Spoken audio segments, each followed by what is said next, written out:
Noah never went anywhere without his phone. It was the first thing he looked at in the morning and the last thing he touched before going to sleep. He used it for everything: music, games, messages, photos, videos, even walking directions to places he already knew. At 15, Noah felt more comfortable with a screen in his hand than with people around him. He didn't mean to be rude, he just liked the control. On his phone, things made sense.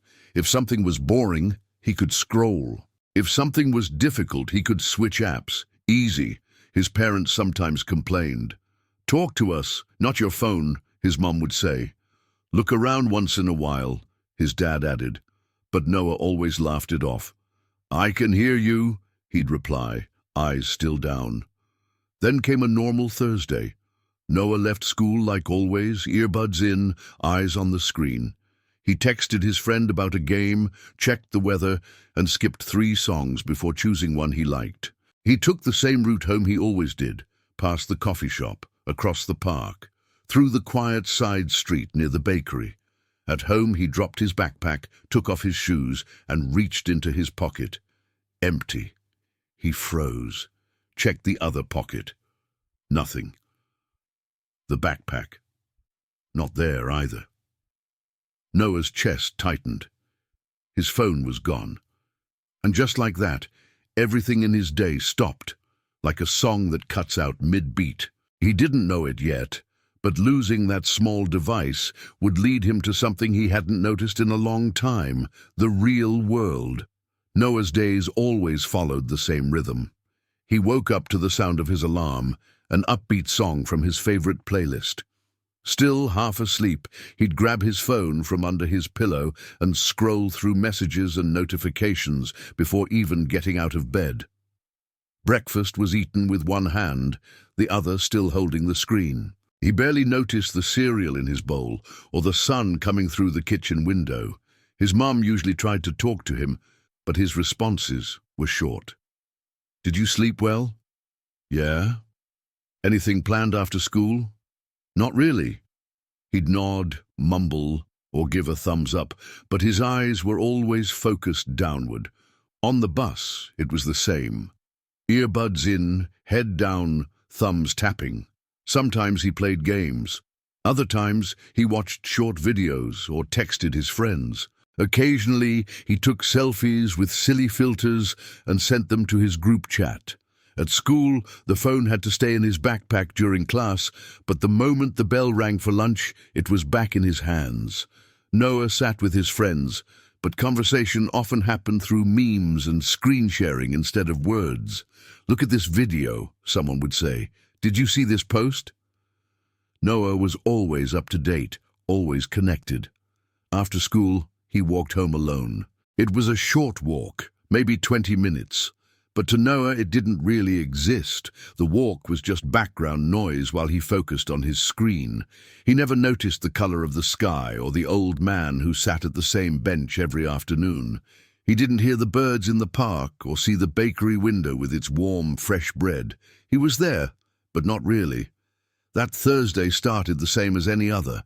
He left school, put in his earbuds, and opened his favorite music app. He texted Sam about meeting up on Saturday and sent a photo of his math homework to another friend, asking for help. He barely looked up as he crossed the street. He didn't notice the woman who smiled and greeted him at the coffee shop, or the boy from his class walking the opposite direction. His screen was all that mattered. But later that afternoon, when he reached for his phone and found his pocket empty, his entire routine shattered. It was like someone had pulled the floor out from under him. For the first time in a long while, Noah looked up and had no idea what to do next. Noah stood in the hallway, frozen. He reached into his pocket again, even though he already knew it wasn't there. He checked his backpack twice, turning it upside down. Pens, notebooks, a crumpled sandwich wrapper, but no phone. Panic crept in slowly. Maybe it fell under the couch? He rushed to the living room, pulling up cushions, checking between the seats. Nothing. He ran upstairs and checked his room, even though he hadn't been there yet. Still nothing. His heart pounded faster.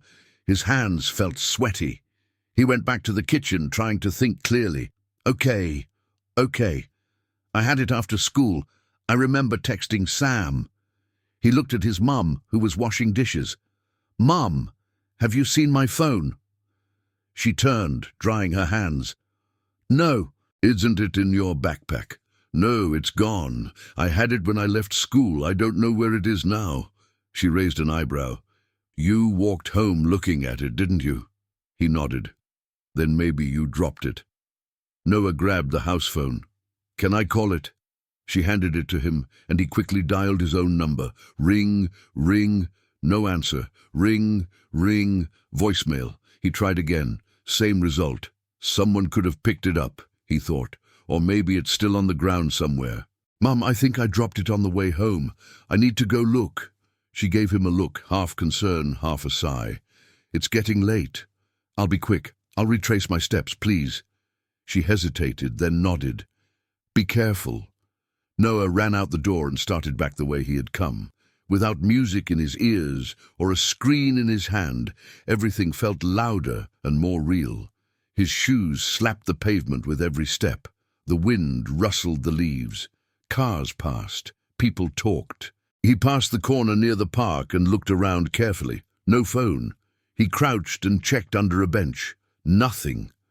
Past the bakery, he peeked into the alley beside it. Empty. He walked slower now, scanning every inch of sidewalk, every patch of grass, every step. Still nothing. As he walked, a strange feeling settled in his chest, part fear, part something else. He felt exposed. Without his phone, there was nothing to fill the silence. No distraction, no music, no comfort, just the world. And it wasn't as boring as he remembered. A little girl skipped rope on the sidewalk. 2 boys played soccer near the coffee shop. An older couple sat on a bench, sharing a sandwich. Noah had never noticed any of it. Maybe they'd always been there. He reached the front of the school and sat on the low wall outside the gate. The sun was setting, and everything glowed in soft orange light. He took a deep breath. He still didn't know where his phone was. But for the first time in a long while, he realized something. He had no screen, and yet he wasn't completely lost. Noah stood up from the school wall and looked around. He had walked the entire route back home, but now he decided to try again, slowly, carefully. This time, with his eyes open to everything. He started at the school gate and moved step by step, scanning the ground, checking bushes, looking under benches and even behind trash cans.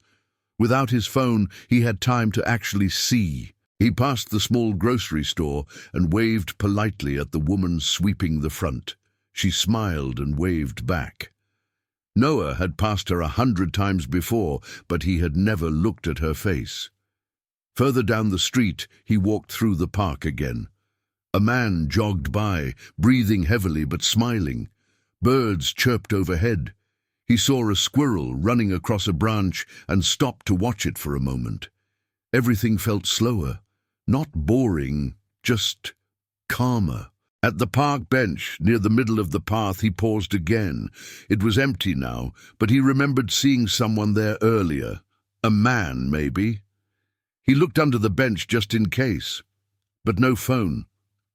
Noah sighed and kept walking. Past the bakery again, where the warm smell of bread filled the air. He had never noticed how good it smelled. He stopped and peeked inside. An old woman behind the counter gave him a curious look. "Lost something?" she asked, reading his face. "My phone," he said. "I think I dropped it earlier today." She shook her head. "Sorry, haven't seen one, but I hope you find it." "Thanks," he replied, then left. Noah crossed the street and stood on the sidewalk, unsure of what to do next. Retracing his steps had helped him remember everything he'd done, but it hadn't brought back his phone. Still, he had to admit something. He felt more aware than he had in a long time. He had noticed things, people, buildings, trees that had been invisible before. He wasn't used to feeling this present, And for the first time that day, a quiet thought entered his mind. Maybe this isn't just about a phone. Maybe it was about waking up. Noah stood on the sidewalk, staring at the street like it held some kind of answer. The sun was dipping lower now, painting the buildings with gold. He sighed and sat down on a nearby bench. Just then, he noticed a man sitting on the opposite bench under a tree. Older, maybe in his 70s. He wore a flat cap, a soft jacket, and held a small paper bag with what looked like cookies. The man looked over and gave a slow nod. "Looking for something?" he asked. Noah hesitated. "Yeah, my phone." The man raised his eyebrows slightly. "Ah, one of those little glowing rectangles." Noah smiled weakly. "Exactly.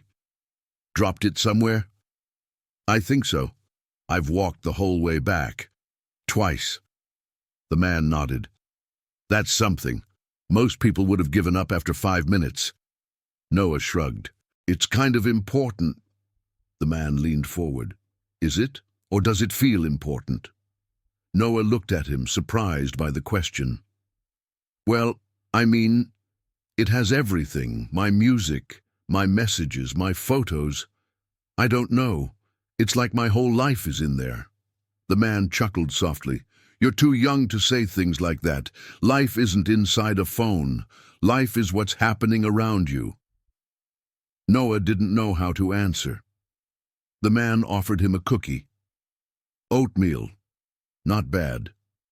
Noah took one. "Thanks." They sat in silence for a few moments, chewing slowly. The man broke it. "You know, you're the first person I've seen look up while walking in weeks. Most kids pass right by me like I'm invisible." Noah smiled. "I was probably one of them." "Well, you're not invisible now," the man said. "Maybe that's something." Noah looked down at his hands. "It's weird. I thought I'd be going crazy without it. But it's been kind of peaceful." "That's the secret," the man said. "Peace doesn't come from screens."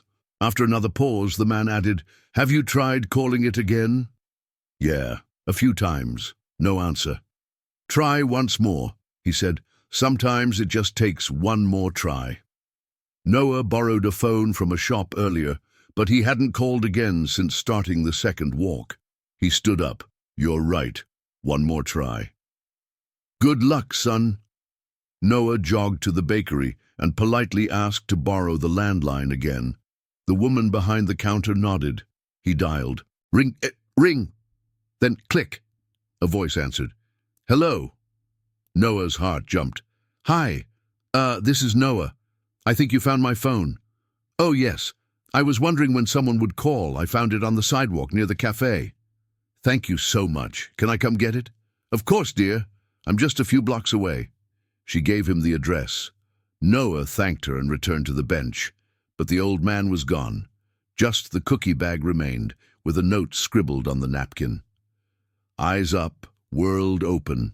Noah folded the note and slipped it into his pocket. Then he started walking, not scrolling, not skipping songs. Just walking. Noah walked quickly, but not in a panic. For the first time that day, he wasn't rushing because of stress. He was moving with purpose. The address the woman gave him was only a few blocks away, a small apartment building above a flower shop. As he approached the door, he hesitated. He took a breath, straightened his shoulders, and rang the buzzer. A few seconds later, a kind voice answered. "Yes?" "Hi, it's Noah, the boy who lost the phone." "Oh, yes. Come on up, second floor." The door clicked open, and he climbed the stairs. His heart pounded, but not from nerves. It was something else, maybe relief. A woman in her 60s opened the door. She wore a cozy sweater and had short gray hair and soft eyes. She smiled warmly. "You made it." "Yeah," Noah said. "Thanks again. I was starting to lose hope." She stepped aside. "Come in for a moment. It's on the table." Noah entered the apartment. It smelled like cinnamon and something floral. The walls were covered in framed photos, children, nature, family. She handed him the phone. It was just lying there, screen down. I waited for someone to call. I figured it meant a lot. Noah nodded. It does. I use it for everything. He looked at the screen. It had a small crack on the corner, but was still working. I'm glad you found it, he said. She looked at him kindly. Can I ask you something? Sure. Was today hard? Noah thought for a moment. Yeah, at first. But it ended up being different, in a good way. She smiled. That's what happens when you lift your eyes. Noah laughed softly. You're not the first person to tell me that today. Well, then, it must be true. He thanked her again, and she offered him a small flower from a vase by the window. Take it, something to remember the day by. He accepted it, unsure what to say. As he stepped back onto the street, phone in one hand and flower in the other, he felt whole, not because he had his phone again, but because he had gained something more. That evening, Noah sat on the edge of his bed, holding the phone in one hand and the small flower in the other. The screen was lit up, showing new notifications, messages, updates, a few missed calls. But he didn't feel the usual pull to dive back in. He placed the phone face down on his desk and stared at the flower instead. It was just a simple bloom, a bit wilted from the walk, but it meant something now. It reminded him of the woman's kindness, the stranger on the bench, the sound of birds in the park, the warmth of the bakery, all things he had never noticed before, all things he might have missed forever if he hadn't lost his phone. He grabbed his notebook and opened to a blank page. Today I lost my phone and found something else. He paused, then continued writing. I found quiet. I found faces. I found space to think. It scared me at first. Then it surprised me. Then it made me look around. I want to remember this. He closed the notebook and smiled. Downstairs, his mom called out, Dinner's ready. Coming, he answered, without looking at his phone first. He went down the stairs slowly, listening to the sound of pots clinking and the soft hum of the radio in the kitchen. It felt real. It felt right. Later that night, when he plugged in his phone to charge, he turned off all notifications just to see how it felt. And when he went to bed, he didn't put the phone under his pillow. He placed it on the desk and left it there. Instead, he laid down with his eyes open to the dark room, remembering everything he had seen that day, everything that didn't need a screen. A few days later, Noah still used his phone, but something had changed. He no longer scrolled while walking. He looked up. He noticed the trees, the people, the sounds. At lunch, he talked more and tapped less. Sometimes he even left his phone in his bag, just to feel the world without it. The flower from the kind woman sat in a glass by his window, slightly dried but still standing. It reminded him that losing something small had helped him find something big. Now, he didn't live through the screen. He lived around it, and the world felt bigger than ever.